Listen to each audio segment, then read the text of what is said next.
వచ్చేస్తారు 11:30కి వచ్చేస్తారు. ఎందుకు వాళ్ళని రోడ్ మీద పెట్టుకోవాలి?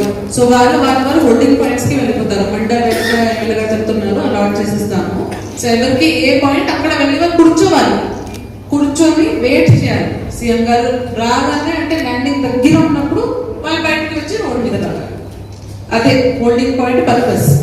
అండ్ సీఎం గారు అన్న క్యాంటీన్ కి వెళ్ళినాక ఈ హోల్డింగ్ పాయింట్స్ లోనే వాళ్ళకి ముందుగానే food back they can have food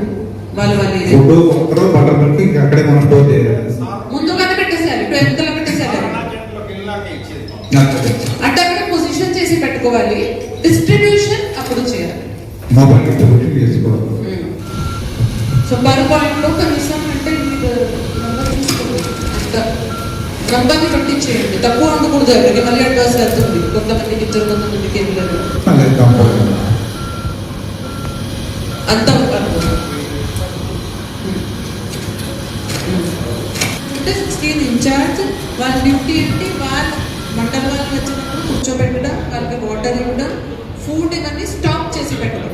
CM గారు వెళ్ళినాక డిస్ట్రిబ్యూషన్ అన్న క్యాంటీన్ లోపల వెళ్ళాలి. సో ప్రతి లొకేషన్ లో అడ్మినిస్ట్రేషన్ నుంచి కూడా ఒకరు ఉంటారు. ఇంకా పీటీ రోడ్ ఉపకరించారు road show. So road show మొత్తం ఎక్కువ 1.4 కిలోమీటర్ అతను చూస్తారు. ఎంపీడీ ఉంటారు. ఎందుకంటే 3,200